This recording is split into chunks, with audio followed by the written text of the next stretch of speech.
And welcome back to Sin and Fin, the Dugout Decisions Show.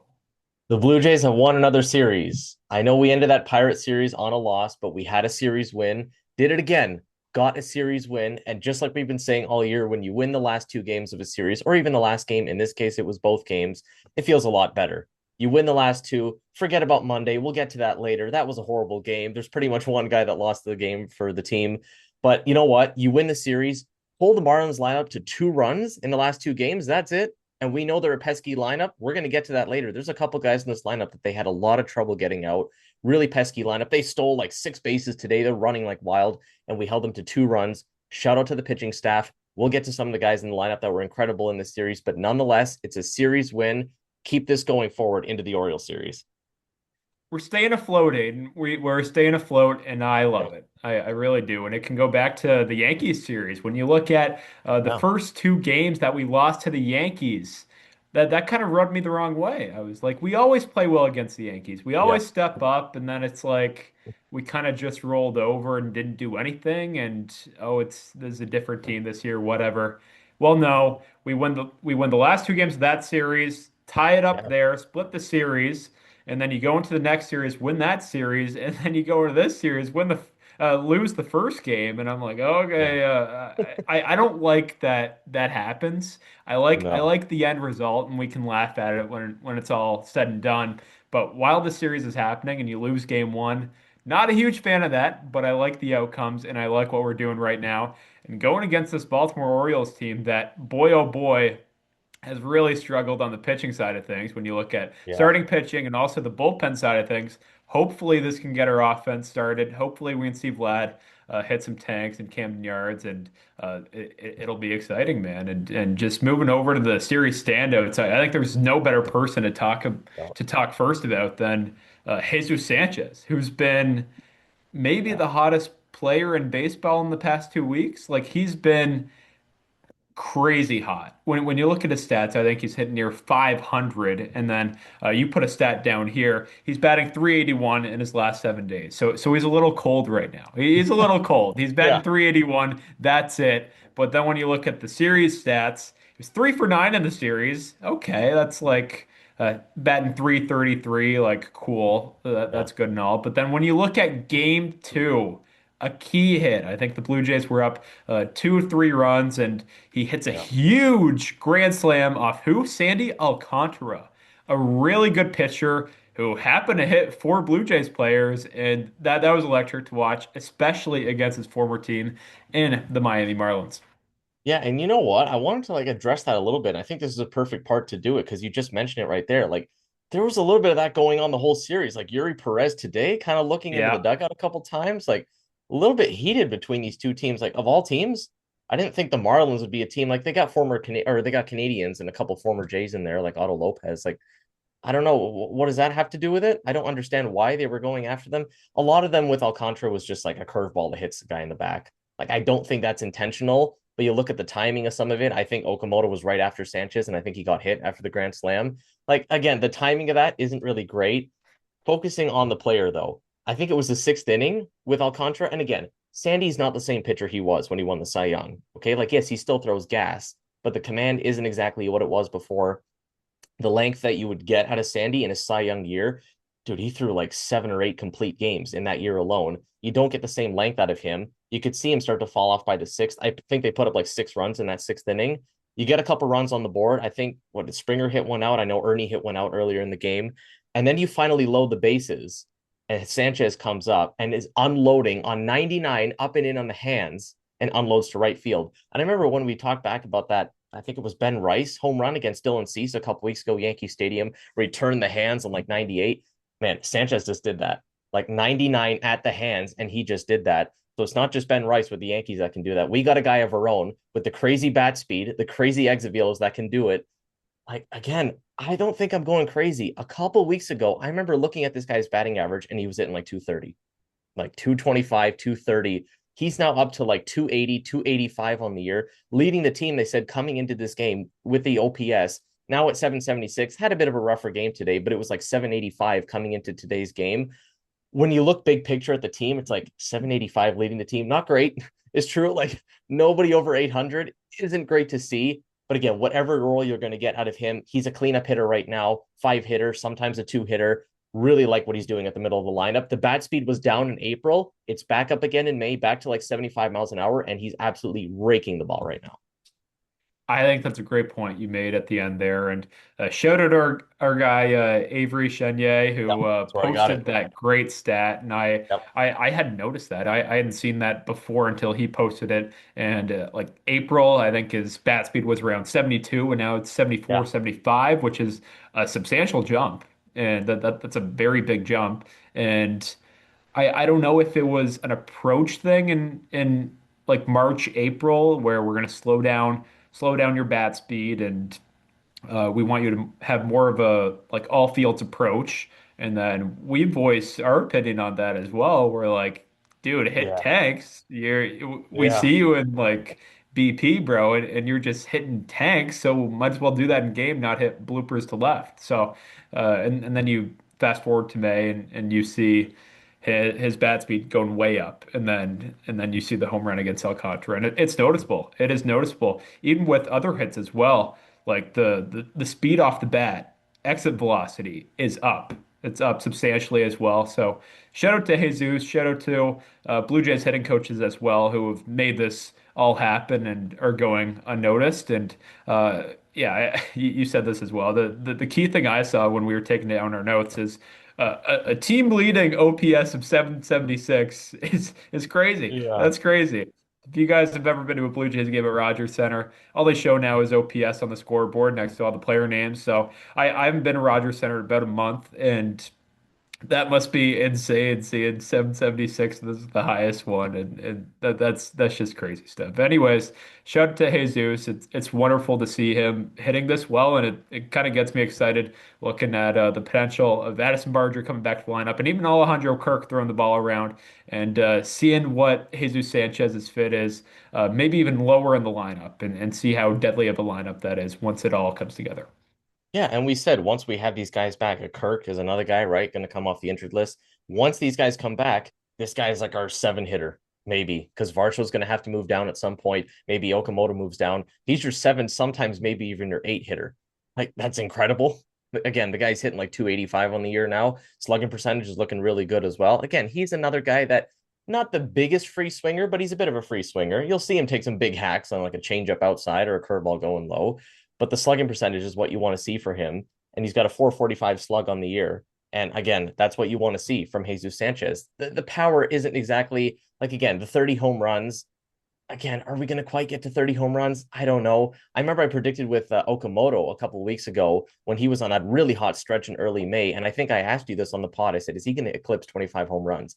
You went under, and that's looking pretty good. I remember like 22, 23. I said like maybe 27, 28. I don't know. The home runs can get zapped immediately. Like, look how it took him like 3 weeks, 4 weeks, and we'll get to that later, finally hitting a home run. With Sanchez, like, if he gets on a hot streak, he's a guy like Barger that maybe can get 4 or 5 in a week, but we haven't really seen that this year. He's at like 6 on the year. So, whatever we get from him going forward, we're going to take it with what he's doing right now. He doesn't need to hit 350 every week. That's fine. But he's on a really good stretch right now. When again, the offense was really struggling for a bit there. We did have the official move though on, I believe it was Monday when Nathan Lucas came back. Davis Schneider finally gone to AAA. Lenine Sosa stuck around. I don't know how he's doing it. He's still on this ball team, stuck around through Monday and through the series. Davis Schneider went down, who again was really having a rough year, batting like 120. He really needed reset. But the biggest part of that was they finally accepted that they're going to keep 4 left-handed hitting outfielders on the team. And I'm glad they did it. They're going to have to split playing time. And they did. Look at yesterday in Tuesday's game. Nathan Lucas comes back, and we're going to get to him here, who played really well in Monday's game, immediately to the bench. And people are thinking, well, why'd you bring this guy off the injured list? Is he hurt again? Like maybe he wasn't ready. We have all the lefty outfielders. Put Pinyango in left. That's fine. Put Varsho in center, Sanchez in right. Boom. There's your 3 outfielders. And it's crazy to think. I remember like 2 or 3 years ago, I feel like it was like 2023, we were struggling to get lefties. It was like Brandon Belt and Kevin Biggio. And that was it. Yeah. I swear. And by the way, what happened to Brandon Belt? Like he had like an 850 OPS with us and then just disappeared. But we struggled to find lefties in the lineup. Now we have way too many. Like you said, I don't care when Barger comes back. You'll have 5 of them. You got to play the guys that are hitting. Like again, Pinanga, we're going to get to a guy, horrible game on Monday defensively, but hit a home run. right? So you have to keep the guys that are hitting in the lineup. And let's get to that quickly here with another guy in Ernie Clement, who's been doing it all year. Like again, Yeah. with the glove hasn't been exactly what we expected from last year, but he keeps doing it with the bat. A little bit of pop too. Actually, and I just realized when I mentioned that slugging percentage for Sanchez, that was actually for Ernie, a 445 slug for Ernie. Because when you think of it for Jesus Sanchez, that might seem realistic. No, that's Ernie Clement with a 445 slug, still leading the league in doubles, had 2 solo shots in this series. And again, hoping the glove comes around, but he's really doing it with the bat right now. 100%. And Ernie Clement is so consistent. We talk about this. It doesn't matter the pitch either. Like it could Yeah. be literally any pitch ever, and it has a possibility of being hit by Ernie Clement over the Yeah. fence and for a home run. And it was the second game of the series, I believe, and holy smokes, that was a high fastball. Yeah. And It's like he here. drilled it and hit a home run off of it. And as I said in the last episode, if you're watching Blue Jays games and if you're watching them on MLB Game Day, which is a great app to show the velocity of pitches and a live tracker. And if you're watching Ernie Clement on MLB Game Day, holy smokes! Like you're just gonna be so frustrated at him because the pitches he swings at is can be Yeah. obscene to look at in that kind of strike zone picture. But when you're watching him, he's a fun watch, and when he's clicking like he is now.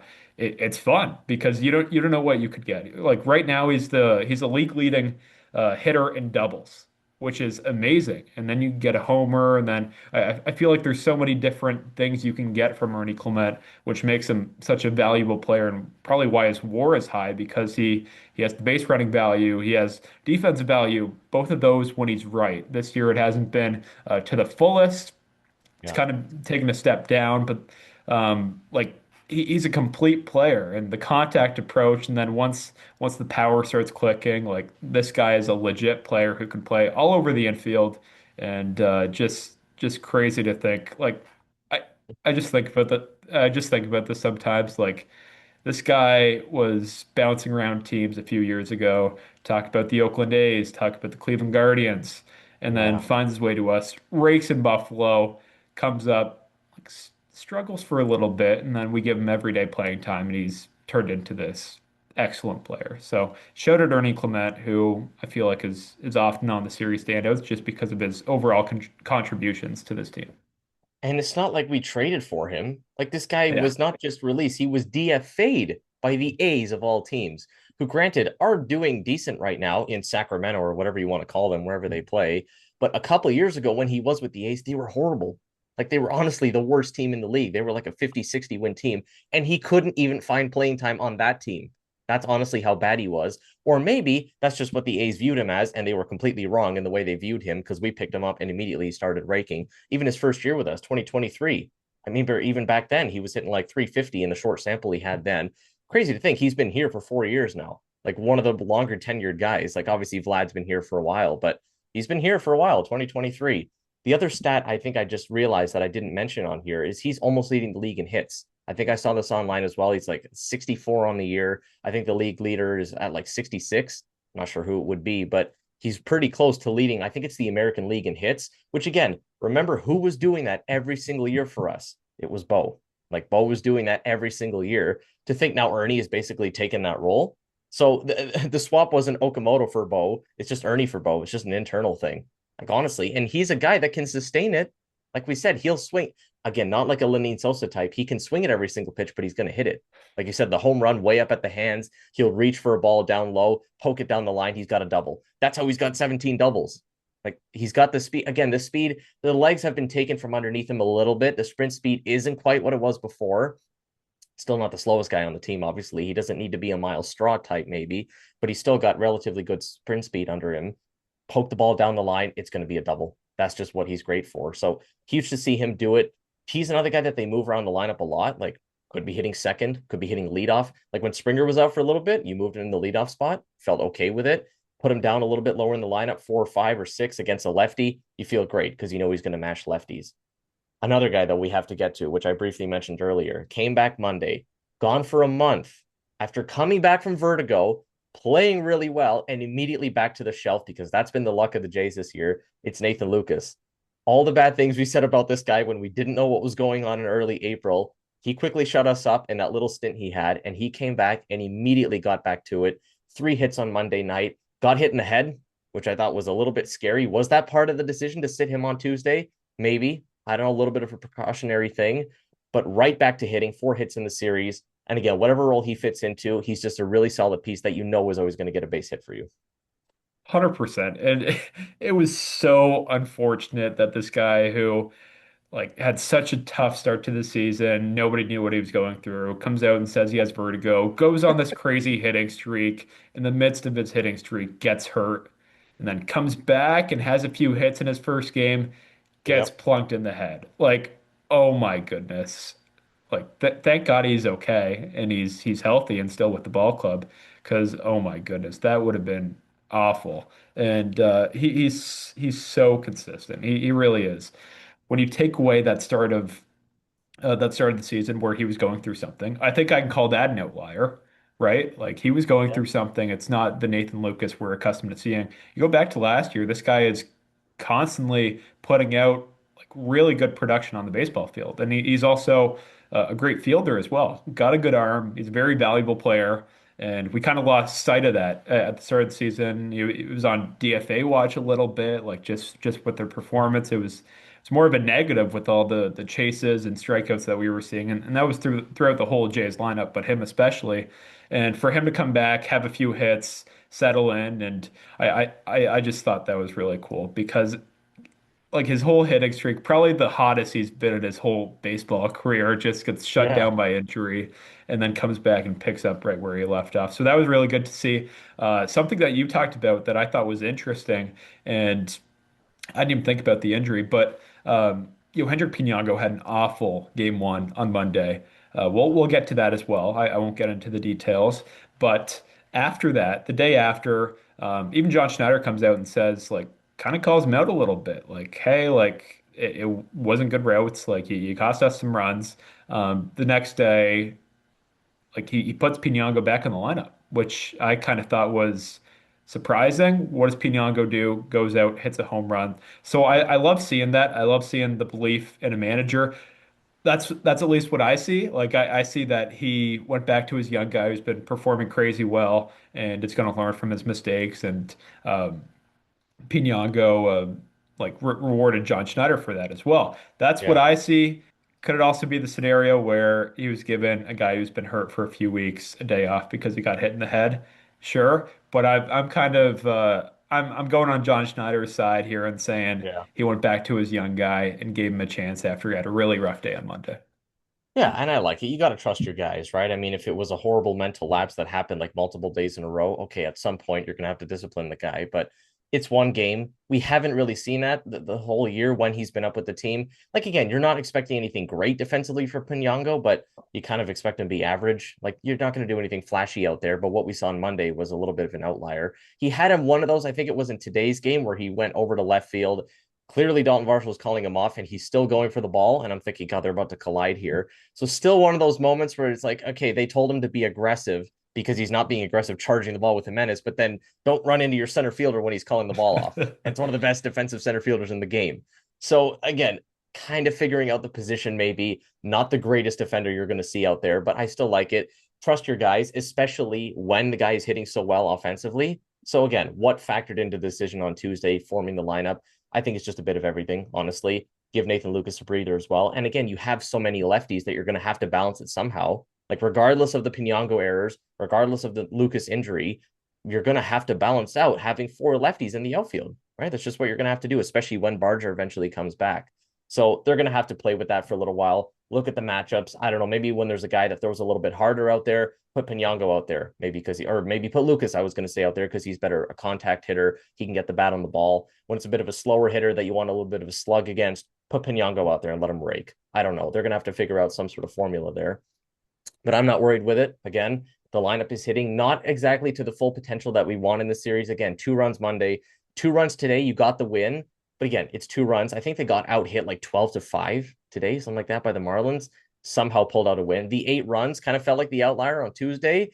Like, it's the same thing with the Pirate series. Like, look at how we got shut down by Mitch Keller. Like, there's a bit of a trend forming here with the Jays. how is it that we're smacking Sandy Alcantara, Paul Skeens, but we're getting absolutely diced up by Jansen Junk and Mitch Keller? Like, absolutely diced. And we said And coming into Yuri this, Perez, who yeah, hasn't been good. So yeah, exactly.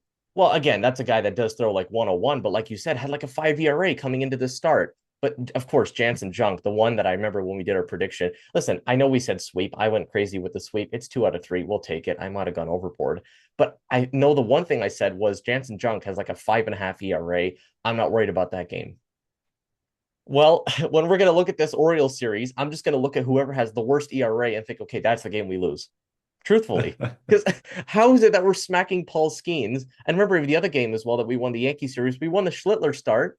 Like, how, I don't understand how we're doing this, but we can't hit the worst pitchers like the Ryan Weathers and the Will Warren game. We can't win against the Yankees. Like, there's just a bit of a trend forming here that I hope, honestly, let's be honest, the Orioles don't have a lot of great pitching that we're going to face right now. So that doesn't bode well for the way this team is hitting because they only feast off like the best pitchers in the league. We'll see how that goes. I don't know. But in this series, let's get to another guy.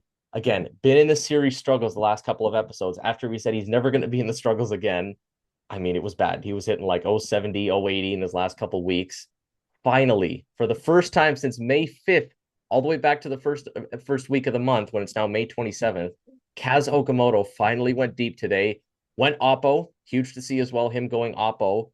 3 for 10 in this series. Again, you're still seeing some of those at bats for him where he's just whiffing way out of the zone, looks completely lost. Like that's not gone. He's kind of still lost his approach, even though he had a little bit of a better series here.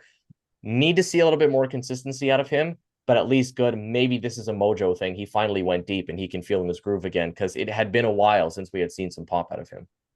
yeah, and I think it's huge that he hit a bomb because John Schneider's been preaching power like the past 2 3 months. Yep. Every time we lose in heartbreaking fashion or just a fashion where we get blown out, John Schneider comes out and says, "Hey, we just gotta hit some extra base hits. Gotta hit for some Yeah. power." I feel like he says that every time, and now it's nice to finally see this because we couldn't muster up much. As you said, we had 5 hits versus the Marlins' 12.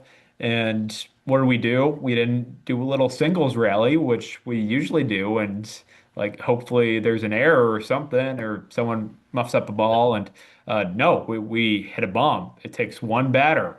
Let's do it. And shout out Kaz because that's a clutch moment in this ball game. I don't know if we win this game without Kaz doing this. Like Louis came in, things look kind of dicey, and if that's a tie ball game, who knows what happens?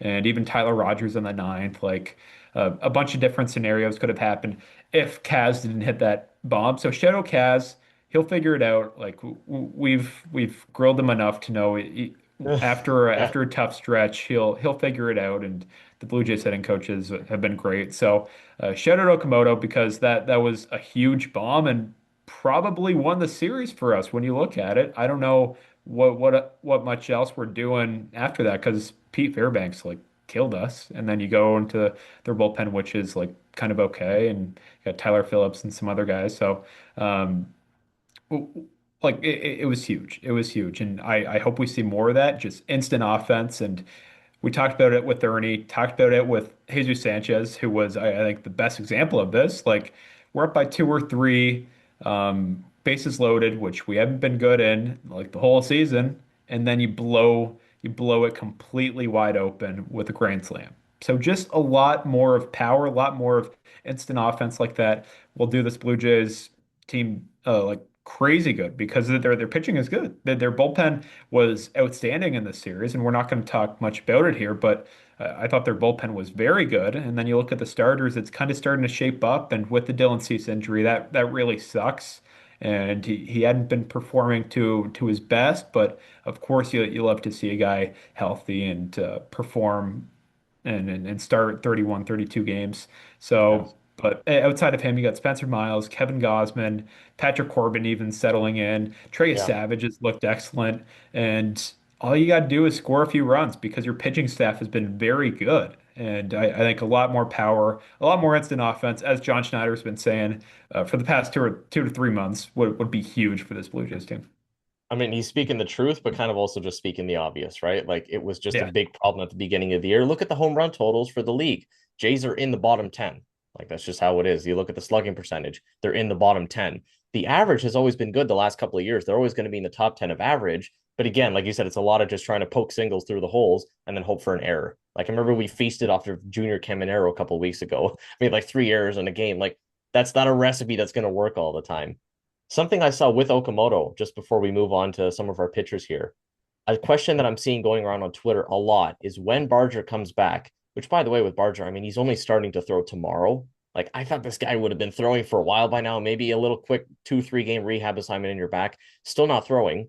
So it's a little bit delayed, the rehab process for him with, again, I said Tommy John with the elbow and all that's not going to be all that. It's just a bit of a delayed process getting him back. When inevitably he does come back, it'll be mid-June, probably, maybe early June, something like that. When he does come back, do you think he splits time with Oak at third? Because I remember I said in the beginning of the year, Barger's right fielder. Just put Okamoto at third. He's a contact guy, can hit everyone. Okamoto's kind of doing the thing again where he's not really hitting righties at all. I don't know, had the home run today, but aside from that, he looks lost against righties. And I don't know, Barger was pretty good defensively at third base last year as well. You need the arm at third. I feel like there's a chance when you have so many lefties in the outfield that you split time with the two of them at third base. Do you think that's a chance? Play a little platoon there? And I get what you mean, and I kind of propose the same thing with Ernie Clement. Like we're talking about how good Ernie Clement is right now. Like 2 weeks ago, he looked not so good. He looked kind Yeah. of lost at the plate, and I was like, Josh Kasevich, come Yeah. split time with Ernie Clement. Looking back at it, like brutal take, Yeah. brutal take. But then I think some of that kind of applies to this. Like your everyday guy's got to play, and with Kaz Okamoto, because he's been struggling against righty breaking balls. I Yeah. I I still don't want him to sit against righties. Why? Because he'll figure it out. I just want him to get consistent playing time. I don't want him to to play 4 games a week, right? So Yeah. I think that could be a possibility maybe every now and again, but I don't think it's a consistent option. Maybe even like moving Kaz to the outfield, like that was kind of an option when we signed him. Like he can play a little left, like Yeah. maybe a little left. So, and hey, how much worse could he be than Pinango out left, right? So God. I think that could even be an option. I just want to give Kaz as much playing time as possible because that's all he needs. Like we Yeah. can't cut plate appearances because he's got to figure it out. It takes Yeah. Japanese players a long time to just adapt to this league, and I think the best way to adapt is just by consistently seeing pitches and having playing time. So I think, yeah, I don't really know what John Schneider does there because of the log jam in the outfield and Kaz struggling against righties. Maybe he does more of that. I just don't see it, and I want to give Kaz the as many opportunities as possible.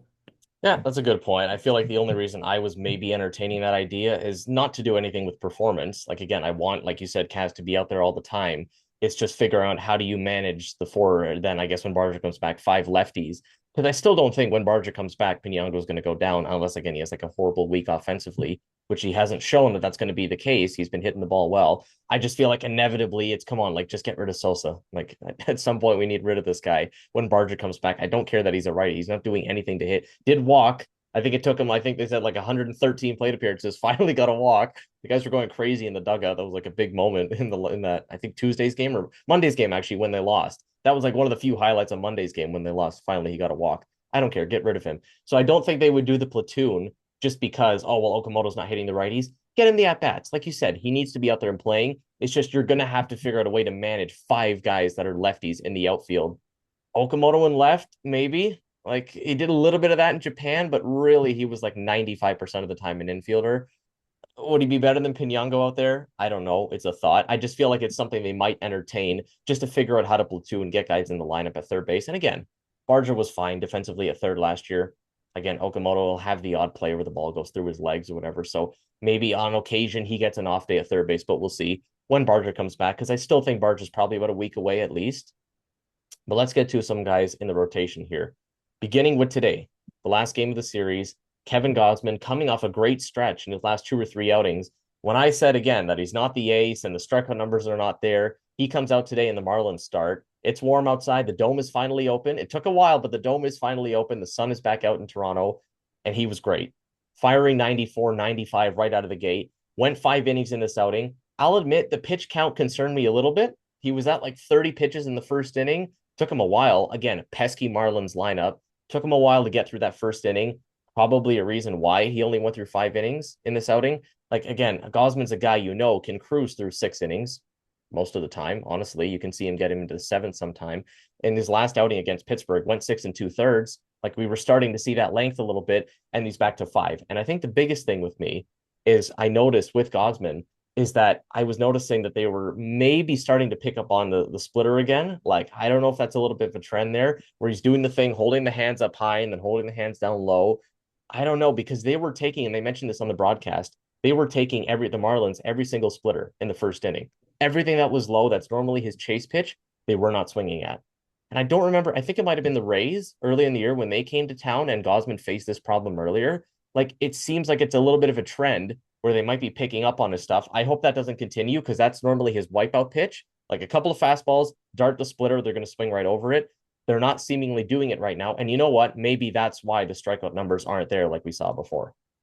Yeah, like it's a possibility, but I think Kevin Gosman has been struggling with this for a while. Like you go back a Yeah, few years ago, man, every time we used to play the Minnesota Twins, they would just kill Kevin Gausman. yeah, Like it's it true. was weird. That's Maybe true. Dave Popkins had something when he was with the Twins on Kevin Maybe. Gausman, and like it was weird because it's weird because Kevin Gausman is such a nasty splitter, and it like Yeah. nobody can hold up against it.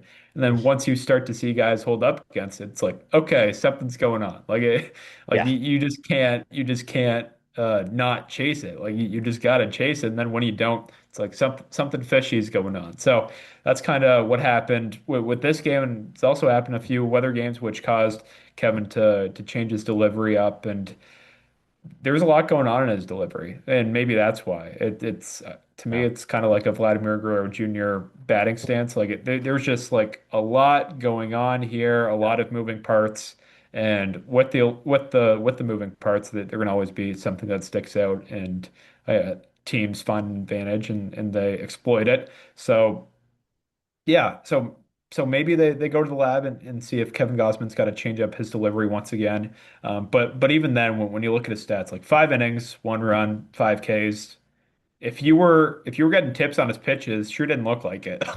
Yeah. Like True. but besides the chases and all that, the pure outcome based stats like innings, hits, uh, runs, like it was a quality start. It was a good start. It wasn't like he went 4 innings, gave up 7 runs. This was a quality start that Kevin Gausman consistently puts out there, and just like so many other Blue Jays starting pitchers right now. I just feel like it's very consistent, and you just know what you're going to get right now, and it's exciting to see uh, more consistency around all the starting pitchers. And you know what? If he needs to make that change mechanically, I don't mind it if it works. Someone that I think of in the lineup actually for us, it's George Springer, who made an adjustment with his hands. I remember a couple of years back, I think it was 24 when he was having his worst year as a J. He used to be a guy kind of like I think of the other way, a lefty Cody Bellinger that's very upright, kind of holding the bat straight, very upright. Springer was like that in Houston days when he was hitting really well. Then he had to go to one of these stances where it's like his hands are really close together, bat a little bit closer to the head. You know what? He changed up his stance and he was incredible last year, right? So I don't mind if Gosman's changing up his delivery a little bit. Like guys have to adjust. Gosman's been with the Jays now for what, 5 years, been in the league for like 13, 14 years. At some point, you would think they're going to pick up on your stuff. Like, you know, that MLB adjusts to hitters. Prime example, look at Davis Schneider. Like, look how great that start was when he first came up. They finally figured out the guy can't hit a fastball above the belt. And you know what? They keep pounding it there and he doesn't hit. And he's hitting 120. So MLB players do adjust. There's something there with the Twins, like you mentioned. Like look, it's like the Twins, the Rays, the Guardians, the Brewers, like all these sorts of teams that are so pesky. They're going to lay bunts down. They're going to hit little choppers.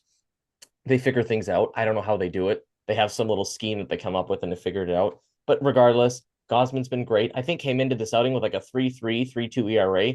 Great. I know that certainly went down after this outing. It's huge to see him continue to do it. And then another guy, I'll admit, the arm health does concern me a little bit with Spencer Miles, but he keeps proving us wrong. He keeps doing it. 4 1/3 innings in this outing, followed Braden Fisher again. It seems like that's what they're going to do every time. It's going to be Braden Fisher as the opener, then Spencer Miles comes in. They wanted to build him up to 70 pitches. That's what Schneider said before this outing. He got to 66. So pretty close to what they wanted to see from him. Like we've been saying, is this going to continue? How long can he do it? What are the miles on his arm? Go figure, a little pun intended there. What are the miles on his arm going to be, and can he sustain it? Because again, the 14 innings in the minors, I don't know. I mean, the velo was a little bit down. I'll admit it was like 94, 95 from what I saw on the broadcast. Maybe, you know what? Maybe that's the fix he needs so that he can continue to do it. Because I mean, he had times when he was throwing like 97, 98. Maybe if he was doing that every single outing, then he wouldn't be able to sustain it. But regardless, 4 1/3 innings, 1 run allowed. And since becoming, again, whatever you want to call it, a spot starter, a bulk reliever, Miles and friends, whatever you want to call it when he's out there, has thrown 15 1/3 innings, only around allowing 1 run with a 2.16 ERA on the season. As a Rule 5 guy, and they keep talking about this on the broadcast, you have to have a Rule 5 guy your entire season. You can't send him down because if you send him down, he's going back to the Giants right away. For a team that went to the World Series last year to trust a Rule 5 guy all year, it's pretty remarkable what he's doing for this team. I think that's a great point. Like, I wonder what the percentage of World Series teams, like the Very year low. after they're in the World Series, like Yeah. take on a Rule 5 guy and have him the whole year. Just because teams that have gone to the World Series are usually very deep and usually have guys to fill those roles and whatever. But Spencer Miles is legit, man. And you just talked about the velo. I think it's like expected 93, 94, 95. Like you expect a guy who came into the season uh thinking he was going to be a reliever, probably like a one inning reliever guy. And yeah, he got up to 96, 97, 98. But Yeah. then when you move to like a role where you're throwing 40, 50 more pitches, I think it's obvious that you'll see a velo decrease there. And I think the good part about this is you haven't seen like the outcomes waver. Like even with his velo going down, his stuff is still very good. The fastball, curveball, slider. He has a lot of different pitches, and that's been the common trend across baseball is just have a ton of pitches, have three fastballs, fastball, sinker, cutter, do that kind of stuff. And I think Spencer Miles has a great repertoire and a starter's repertoire. I think he has five, six pitches. And shout out TJ Stats. He does a great job with all his Yeah. graphics. And um, he's been a godsend for this Blue Jays team so far. Like just kind of like the Eric Lauer role, and I don't want to mention the name Eric Lauer on this podcast, but Eric Lauer kind of role as last year, where he's just the guy who stepped up, the guy who came in and provided innings when nobody else was capable, and injuries and just circumstances and things happen, and then you just count on a guy who you didn't even expect to be on the ball club, like. I was thinking about this last week. We wanted Angel Bastardo over this Yep. guy, and then Keegan Matheson comes on the pod and he's like, I kind of dig Spencer Miles, and Yeah. Spencer Miles might have allowed a run like every outing in spring training, but when it hits the regular season, he's a different guy. And shout out Keegan for that take as well. Yeah. Crazy good take, and I wonder what Angel is up to. But anyways, Spencer has been wicked, and you just got to hope that the health is preserved and his arm is okay. And I think in a perfect world, you slowly ramp this guy up, but it's not a perfect world. Like Cody Ponce is not healthy, Max Scherzer is not healthy, Shane Bieber has been on the IL for a long time. Like he's not healthy, and you got to count on Spencer Miles to give you all the innings he has in his arm right now, and that's what they're doing. This Yeah. guy's a legit arm, and I think in any other season you like kind of keep him in a 2 inning, 3 inning role, and now you're going to push him up 4 innings, five, and maybe get up to six, and just keep ramping up the pitch count. So I just hope that Spencer Miles just preserves his health and can withstand a whole major league season. And yet again, I think he threw like 13 1/3 innings in the minor leagues, which is crazy and could be concerning, especially with his health issues. But I mean, he's got a lot of innings left in his arm. Like he hasn't thrown that many innings in minor league ball, so he's been excellent and totally not what we could have expected, but in a great way. In a season Yeah. where the Blue Jays have had many disappointments, many things come out of nowhere and just um, disappoint this ball club. Spencer Miles, Braden Valenzuela. There are many key parts of this Blue Jays team that have kind of molded into key pieces, even when we didn't expect them to be key pieces, Yeah. while everything else is falling down. And I think it's cool to really shine light on Spencer Miles and those other guys who have been huge for this team. And I love that you mentioned Lauer a little bit earlier, who finally made his debut for the Dodgers. And I think I said it before the Marlins series that I just want him to get shelled again for all the things he said. Of course, through like six He innings did. of one Yeah. ball, it was the Oh, did Rockies. he? Again, 6 innings, 1 run ball, 5 strikeouts. Like that's what we were praying for every time Lauer went out there this year, and he just couldn't do it. Like physically could not do it. The neck pads or whatever was going on with him, he could not do it. Of course, first outing. Like how much of that is just Eric Lauer dicing, or is that just the Rockies? Like it's the Rockies at Dodger Stadium. So I like think he had another start with the Dodgers where he just completely blew it up. I saw it was like this, five I'm innings, pretty sure this was his six. first outing. This was his first outing Okay. because he had a long stretch where they wanted him to get acclimated to the team. He went like 2 or 3 weeks not pitching. Was that also getting him ramped up? Like again, the velo struggles were there with Lauer early in the year. Did they want him to sit for a little bit? And then let me guess, Lauer was throwing like 94 last night with the Dodgers. Like, go figure if that just happened. But actually, while Yeah. you were mentioning some of the Miles stuff, I went on here and looked at my phone to see who were some of the teams that after World Series appearances took Rule 5 guys. Just in the 2020s, I'm looking at here. The Rangers with Josh Sporbs, I'm pretty sure finished out the World Series there. I think they Yeah. DFA'd him or something like that, brought him back as a Rule 5 guy. I don't know exactly how that went on, but he was one guy they did it with. And then the Rays back in 2020 did it with Ryan Thompson, a guy that was like a sidearm reliever. I think went to the D-backs eventually. Those are the only two examples I can find for a quick Google search. The first two guys that I see, and again, not exactly big names. Like these aren't high leverage relievers. You think of, I don't think Josh Sporbs is still in the league. Like maybe, I don't know. He might still be hanging around like Ryan Thompson's nothing flashy. Like Spencer Miles is going to turn into a household name if he keeps doing this. And again, it's a bit of an unheard of thing when in the 2020s, 6 years, I'm finding two other examples. So huge for him to keep doing that. And then another guy at the back end of the bullpen, like out of absolutely nowhere. Again, Cease goes on the injured list. Of course, another guy that we're struggling with the injuries. And again, the Schneider thing going down, a lot of moving parts on Monday afternoon. And who was one of the guys that came up? Tanner Andrews. I have a feeling actually we talked about this guy a little bit back in like December or November around then when they finally brought this guy in. And I feel like we might have actually mentioned, I think it might have been you that mentioned this, that there's a chance we see this guy in 2026, or at least have him get some outings in spring training. Maybe we have a chance that we see him later. He was a guy that's been around for a while. 11 years in the minor leagues, originally a draft pick of the Miami Marlins back in like 2015 or 2014, something like that. Tanner Andrews finally made his debut on Monday night, 30 years old. Like, again, the guy's been around for a long time in the minor leagues. Through 3 innings in this series, didn't give up a run. It's just a great story. I'm pretty sure his parents were in the stands there. His mom was crying all sorts of tears when he came in Monday night. It's just stuff you love to see for a guy that's been absolutely grinding it. Like, again, 11 years in the minors, nothing to scoff at all. Shout out to him for trucking through all those years and finally getting his shot on Monday night. Yeah, and I don't think it's a surprise that the Blue Jays like this guy. Like, if you look at Yeah. the splitter is gross, man. And Yeah. you know the Blue Jays and their splitters, like they absolutely love their splitters. And that's his best pitch.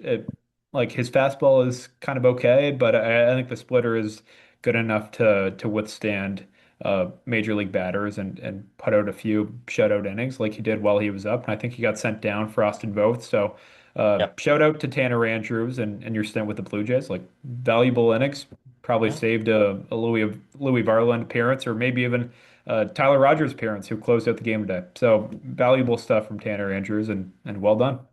Yeah, and again, if we need a guy to do it later in the year, he's a guy that can do it. Like I think of like a Paxton Schultz last year. Like remember that was a guy that came up and kind of filled in a couple times when we needed him, and then he moved on, I think, to the Nationals. Like I remember when he made his debut, I think it was against the Mariners last year, had like 8 or 9 strikeouts in his debut, like 3 or 4 innings. So crazy to see. And then again, kind of fell off later in the year. So we'll see if there's another injury, poor performance, and we need Tanner Andrews again. Sure. Like he's there and he's a piece that we can have. AAA depth. You always need AAA depth. Like again, we're realizing with all the starters we had, all the relievers, everything, how quickly these guys can go. Like again, we're not just talking about the starters and all the injuries. Like Joe Mantiply injured, Tommy Nance injured.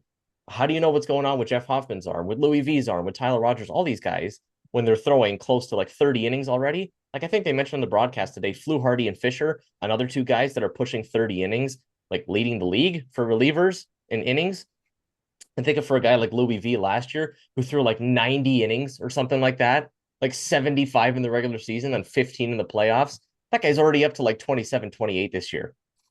They're going to need guys like this, like a Voth, like you mentioned, Connor Siebold, another guy that just back from the Tigers today, a Tanner Andrews. They're going to need these kind of guys to eat a couple of innings. When you have an 8-1 game, an 8-2 game, sure, go out there for an inning or two as long as you're not blowing it up like a Yariel Rodriguez that goes in there. And honestly, I don't feel great. Like, you know what? After the 3 innings there, I feel okay with Tanner Andrews going in the game. Didn't think I'd be saying that in 2026, but here we are. Let's go to the series struggles, though. Keeping it short. Again, it's a series win. Not a lot to talk about, but there is a glaring one, a very glaring series struggle from this series. Not offensively, nothing to do with the bat at all, but it was Monday night. When you look at the stat sheet, you think Trey Savage gave up 5 runs. His ERA ballooned from a 107 to a 2.25. Most of that does not have to do with him. He was, like you said, dynamite on Monday night and really did not deserve the 5 runs that ended up on the stat sheet. Yohendrick Pinango in the outfield. We alluded to this earlier and said we'd get into it. Well, here we are. Let's get into it. He had 2 plays on Monday night. I'll speak to the first one and then I'll let you speak to the second one a little bit. I don't know what happened on that first one when he's coming in for a fly ball that honestly looked like his ball all the way to me. I guess as a young guy, he's trusting the former Platinum Gold Glove winner Andres Jimenez to go out and get the ball. The shortstop, who's like going backwards and to his right to try and get the baseball, nowhere near it, and Pinango's just jogging in. And you know what? The ball falls, and I think it ended up in an RBI double or a 2 RBI double with 2 outs because Liam Hicks was just running all the whole way because it's 2 outs. That's a ball that needs to be caught 10 times out of 10. Then he had the second error that happened later in the game. But that first one, honestly, might have been the worst of the two because that's a ball that was just sitting in the air forever and nobody came under it. I don't know if it's the worst one, man. The second one was bad. It was still bad. Yeah. It was a line drive to left, and the guy didn't move for like 3 seconds. He was just sitting there, and then it goes Oh, way over his head. I yeah. think like a run scored, or RBI double, I think, and Yeah. holy smokes, like that's just absolutely killer. Not only is it killer for Trey Savage's ERA on the season, but also pitch count and how deep he could have gone in that game. He came back out in the next inning, but who knows if he could have like finished the next inning as well, and then the Jays could have come back in the game and a bunch of hypotheticals there. But we'll just talk about the facts, and the fact is that Yohendrick Pinango lost the Blue Jays this game. Like it was a close game. It was getting tight going into late in the game, and he just blew it open. And you can't do that, especially in one inning where you have two Yeah. mental errors. And um, ladies and gentlemen, this is why we have the stat FIP that we mention all the time. Because for all those guys that like ERA, this is why Yeah. like Trey Savage's ERA is going to be like 0.25 more, zero point 0.5 more. And Yeah. probably why Trey would use a FIP in like an arbitration case against the Blue Jays in the future or something like that.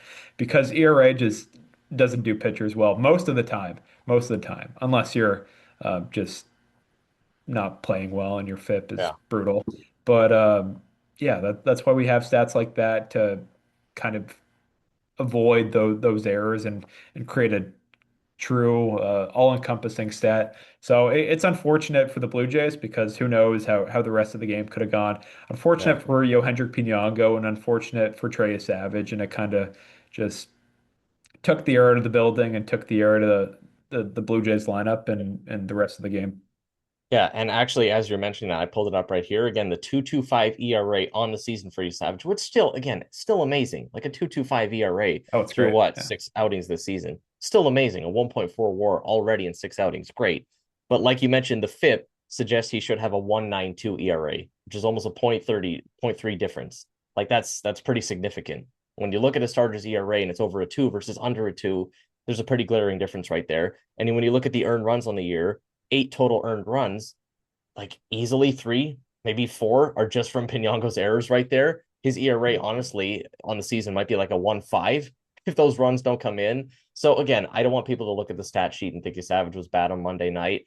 It just sucks because Pinango didn't even touch the ball. It's like had he actually touched the ball, goes off his glove, then it's an error. But because he didn't even come close to them, they go as hits. And that's why it sucks for you, Savage, because he was nowhere near, especially the second one, which I think in hindsight, you're right, is the worst one of the two because he was just looking at the first one for like 2 or 3 seconds.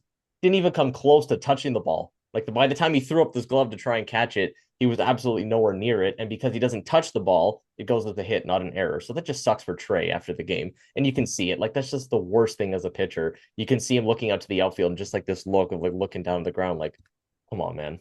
Like you got to support your guys, especially when Trey was dealing the way he was. So sucks to see. Again, had that little bit of a miscue again earlier today in the game with Varsho, where now because they told him probably like be aggressive because you're not charging after the ball. Still, again, don't run into your center fielder, like former Gold Glove winner center fielder. Don't do that. So he's going to have to find the right balance. How much left field did he play in the minors? I don't know. He's a young guy. He's figuring it out. Wasn't a great outfielder to begin with. Like we kind of knew he was going to be average defensively. So I just hope that he figures it out and he's just okay out there. When you look at the score sheet or when you look at the lineup on paper, you're not going to feel great with him in left field, but hopefully he's a guy that we can just hide out there and think, okay, you're in left field. Just don't make anything look bad in this game. Honestly, that's all I want from him. And then the other thing in this game, or in this series rather, was a couple of guys in this lineup that they just had fits with getting out. Shout out the Canadians in this series: Owen Casey, Otto Lopez, and Liam Hicks.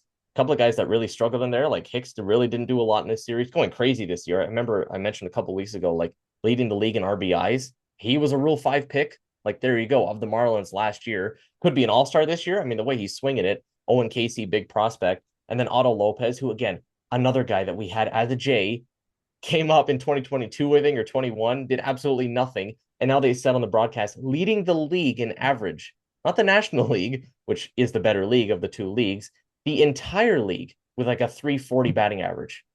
The guy hit 15 home runs last year as well, had like a 750 OPS. Now he's leading the league in average. Shout out to Otto Lopez. I would have loved that on the Blue Jays right now. I don't remember what the trade was, what we got for him. Like, I remember another guy we sent over there was like a Jordan Groshans. That didn't exactly work out. But one guy that did work out is an Otto Lopez, and we had fits in the series. Had a lot of trouble getting him out, and another guy in Xavier Edwards. Two really pesky guys that were running a lot and really putting the ball in play a lot. Yeah, for sure. And this Marlins team has potential. Like I can see a lot of rays in them. And Yeah, then after I felt that, I was like, why do I feel like that? And then you look under the hood there, I think president of baseball operations is Peter Bendix, a there huge you go. analytics guy with the Rays, and then brings the same philosophy. And a few years later, they share a lot of similar traits and even got Pete Fairbanks and um, very similar teams when you look at the build of them. And I think this Marlins team has a lot of potential. Even looking at like their starting rotation, like they used to have a lot of guys, a lot of prospects coming up. Think of Sixto Sanchez, think of Edward Cabrera, who they dealed for Owen Casey, um, and then even Yuri Perez and Sandy Alcantara. Like they have a lot of really good pitchers, but then you look at the batters, and the two that stick out for me, as you said, is Xavier Edwards and Otto Lopez. They're both hitting 320, 330 on the season, Yeah, and I feel like this is just an average series for them. Like it's crazy how good these guys are, and Otto Lopez was waived by the Giants as well. After we DFA'd him, he was waived by the Giants, kind of wow. finding his way around the league, and then finds the Marlins and has been wicked productive, and he's hitting 330, 335 right now, leading the league. Like props to these guys, and Xavier Edwards started off with the Rays. So a lot of guys who didn't come up with the Marlins and were like, whoa, watch out for these guys, crazy prospects. But they've kind of been journeymen and have really found a spot with this Marlins team and are core pieces. And when guys like Kyle Stowers aren't performing like they were last year, and Owen Casey off to kind of a slow start, had a good series, but kind of off to a slow start. It's guys like Yeah, Xavier Edwards and Otto Lopez who will likely make the All-Star team, just performing excellent up the middle for the yeah. Marlins and kind of a fun team to watch. I'm excited to see what they do in the future. Yeah, again, I hate it when it happens to us. Like again, like a Chandler Simpson. Like I just I hate watching it when he's Oh, laying down runs and infield singles. Like guys that'll just hit the ball to second base and you're going to beat it out. Routine ground ball, but he's going to beat it out. The Brewers, remember they did that back in like mid-April. They're killing us with the bunts, like a Sal Frelick and Bryce Terang and all the guys on those teams. The Guardians, another team that does it, and Stephen Kwan and all those guys. Like a lot of these teams that do that, but again, these teams find success. Like look at the Brewers; they're going to win 90 games almost every year. Rays went to a World Series in 2020. Like there's ways to find success doing that. Yeah, you're right. Watching it from afar when they're not playing the Jays, I don't mind it. It's a fun brand of baseball. I like watching the Marlins, just it kills us when they do it against us. Let's go to some injury news here before we get to a little bit of our prospect watch, which we haven't done the last couple of pods. A little bit of injury news. Shane Bieber finally had his first appearance, rehab outing with the Florida Complex League, threw a couple of innings against those 18, 19-year-olds. I just said again, don't pull a Manoa, just don't get shelled by those guys. He didn't. Couple of innings, 3 strikeouts. Don't know what the velo was looking like, but I'm not worried. I don't care about velo in the first time he's back with the Florida Complex League. He's going to take 4 or 5 outings, build up his pitch count. I don't care about the velo. 2 innings under his belt. He's back and throwing, which is good to hear. Again, Addison Barger throwing tomorrow. Bit of a delayed rehab process for him. Alejandro Kirk, they finally shifted to the 60-day. I get up this morning, he shifted to the 60-day. I'm like, what happened? Like, did something go seriously wrong? But that was just a clear roster spot so we could get Austin Voth back, who's probably going to pitch in this Orioles series. He's expected back by mid-June, starting to do some catching stuff. And they actually said that the catching is fine with him. It's just the hitting that is trying to come around a little bit sore with that thumb again that he broke. Expected back by mid-June. So it's only like another maybe 3 weeks that we have to do this with Tyler Heineman at the back of the plate.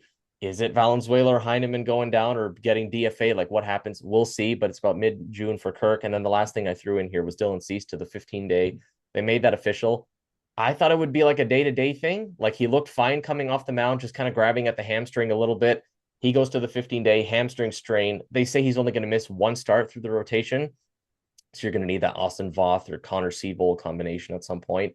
And the last thing I threw in here, for the replacement at some point, in case it's maybe more than one turn through the rotation. I keep mentioning this guy's name. Do we see Cheddar Cheese Chad Dallas come up or CJ Van Eyck? Chad Dallas missed his scheduled start with the Bisons a couple days ago. Do we finally see him? Well, big news. Do we finally see Chad Dallas come to the MLB? What do you say?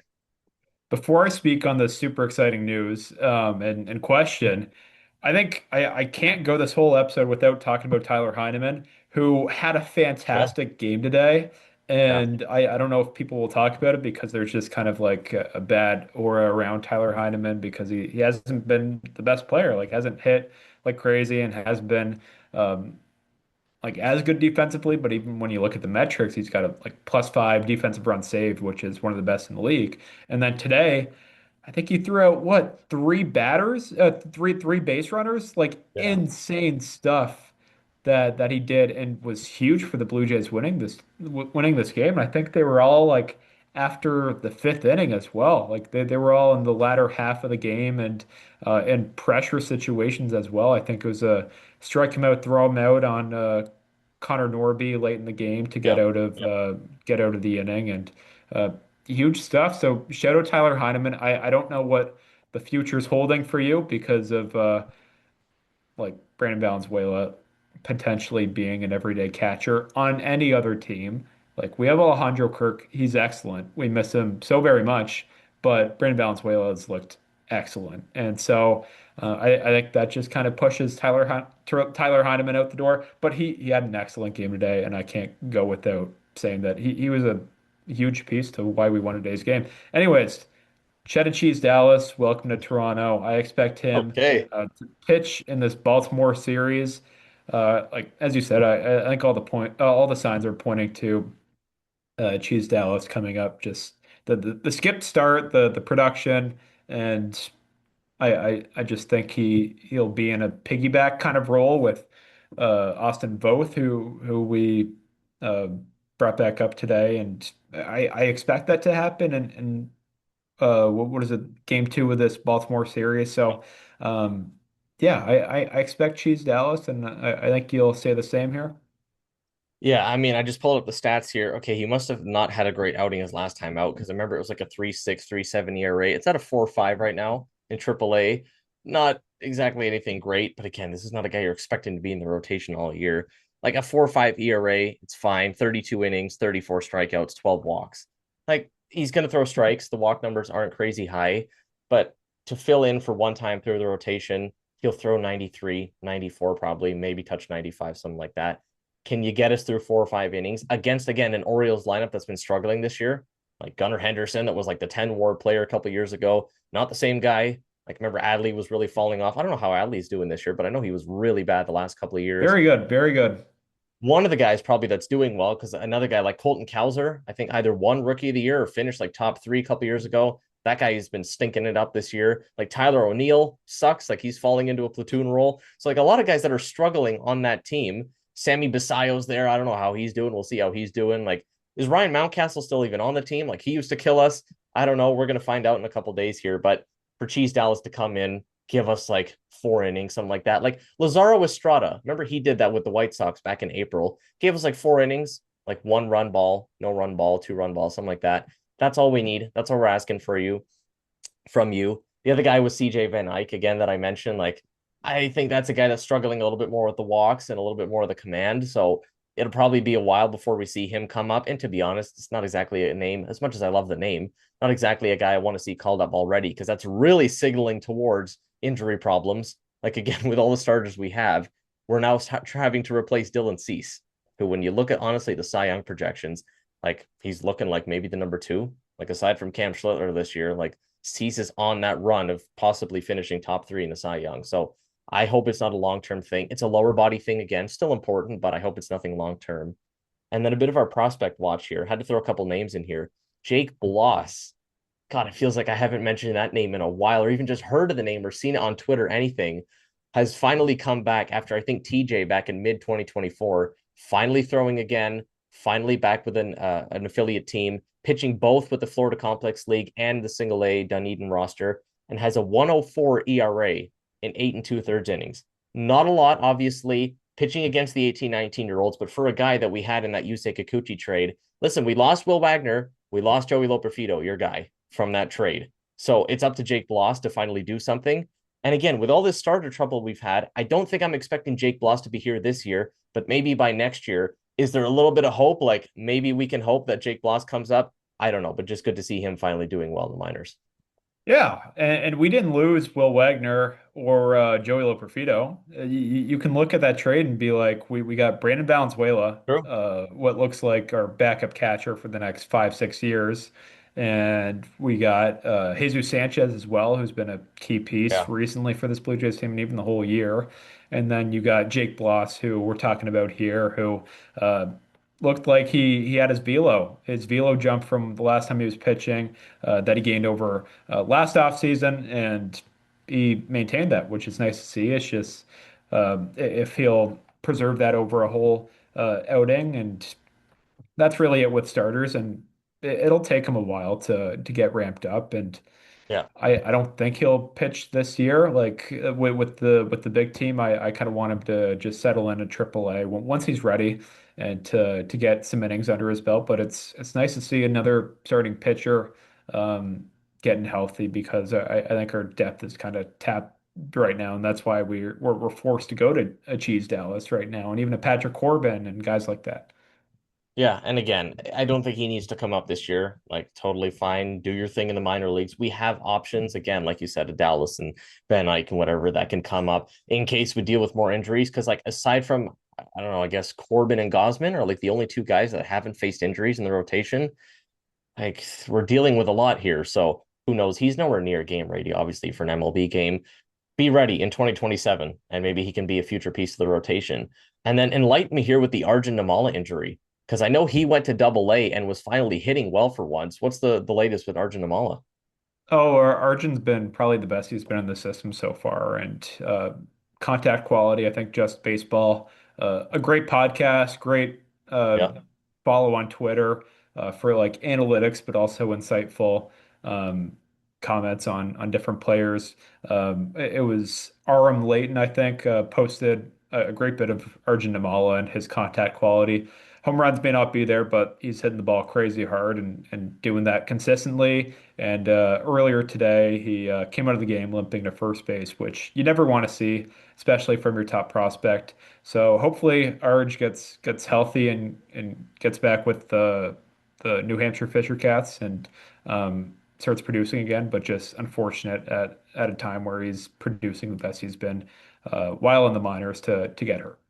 yeah, because we were kind of fantasizing of like the JoJo Parker, Arjun Namala, Juan Sanchez, like all these guys coming up. Like that's a guy we need. Like again, top pick back in I think 2023. Like been around for a while, and we said with Namala, like this is the year you kind of need to prove it, man, or you're going to become a trade chip. Like honestly, coming into this season, I didn't care honestly if they're going to go out there and get a power outfielder like a Sanchez or one of these other guys, like maybe a power infielder or something like that, and you're giving up a Namala. Get a pitcher and you give up Namala. But again, the way he was performing with New Hampshire, he's a guy you want to keep around the organization. And maybe by next year, like with Bloss as well, don't be surprised. 2027, you're seeing Arjun Namala. You'll be like 21, 22 at that point. So hope it's nothing serious. Let's get to the forecast though with this Orioles team. How about an old friend we're going to see in game one of the series who's really, again, really been going through it this year? They're having to use openers. I don't know if he's complaining like Eric Lauer did. They're having to use openers for Chris Bassett, who's just been god awful this year with the Orioles, like a 7 ERA or something on the year. What a pitching matchup. Patrick Corbin versus Chris Bassett in this game for the first game on Thursday night. Then we go to, again, Saturday's game. Is this the Cheese Dallas outing? I don't know. You're probably going to see Austin Voth in there for a couple of innings. Maybe you see Connor Siebold, who, again, was good in spring training, had really good strikeout numbers. Maybe you see him at some point versus Brandon Young. I don't even know a lot about the guy. He's like a AAA pitcher. I don't think he's anything crazy. But again, Jansen junk diced us, so I don't know. Game three, you got Trey Savage versus Trevor Rogers, not Tyler, not Taylor, Trevor Rogers. Again, another guy that's just god awful this year, has like a 8 ERA or something. And then Spencer Miles slash the bullpen on Sunday's game versus Kyle Bradish. The one guy that maybe you feel a little bit worried about, but honestly, the way the Orioles are pitching this year, I'm not even worried about Kyle Bradish. Horrible pitching that they have this year. In terms of a prediction, I don't think I can do sweep again. It's a 4 game series. It's a division rival. It's the Orioles. As much as they suck this year, they really do. All around, they suck offense, defense, pitching. I'm going to say 3 out of 4. The one game that we lose, I don't know. I just feel like it's going to be the Seabass game, honestly. Again, probably the worst pitcher in their rotation. If we're going based off that trend, we got diced up by Jansen Junk, the worst Marlins pitcher. We're probably going to get diced up by the worst Orioles pitcher, who unfortunately is Seabass.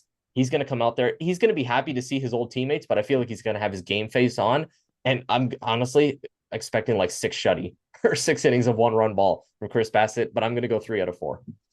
Yeah, I think that's a fair point. And as you said earlier, with the Jays not really amounting to much against poor starting pitchers, I think that's gone on for a long time. Where Yeah. there's guys like Ryan Yarbrough, there's guys like Tyler Alexander that come out of nowhere and Yeah. shove against us, and it's I kind of mess with it because we perform really good against really good pitchers, and that transitions really well to postseason. And I just think we're going to split this series because there's a lot of guys in this rotation who've been good in the past and aren't awful pitchers. They just have been bad to start the season. You look at Trevor Rogers, who was supposed to be the guy in this rotation, was the guy last year, looked like the ace, looked like Yeah. it was a win-win trade for Kyle Stowers, and now both Kyle Stowers and Trevor Oh, Rogers are aren't doing too good. So I think a guy like Trevor Rogers, a soft lefty, could have some success against us. And Brandon Young, I think, did well against us last year as a righty with a few pitches. So and then Kyle Bradish is a really good pitcher. He just is. And then who knows with Chris Bassett. So I think the Blue Jays could run into some poor offensive performances against these Orioles pitchers who've not been good at all. And Shane Baz is another guy who hasn't really been good, and he's not appearing in this series. But I'm going to go split. I just think we run into a soft lefty and can't perform, or a righty who just goes 6 or 7 innings with a few more strikeouts than he usually would have. And I think a split is an okay like outcome. Like winning the series would be amazing. I think you get to 500 yeah. if you win the Yeah. series here, which would be I like ideal. Like can't remember Yeah. the last time we were at 500, probably Yeah. last regular season. So Yeah. so that would be awesome. But I think a split, a win, either way, I think it's a good outcome for the Blue Jays. At minimum, what you have to do, right? Like, remember with the Yankees series, we wanted to take 3 out of 4, could have won those first couple of games, but at minimum, you had the split when it's a 4 game set. That keeps you floating, right? Like, you win the 3 game series when it's only 3 games, take 2 out of 3. When it's a 4 game, at minimum, take two. Dude, I just pulled up Trevor Rogers' numbers, though, like a They're 1.81 bad. ERA last year. That's how good this guy was. And what a horrible trade that's turning out to be. Like Kyle Stowers, a guy, again, all-star last year, had like 23 tanks.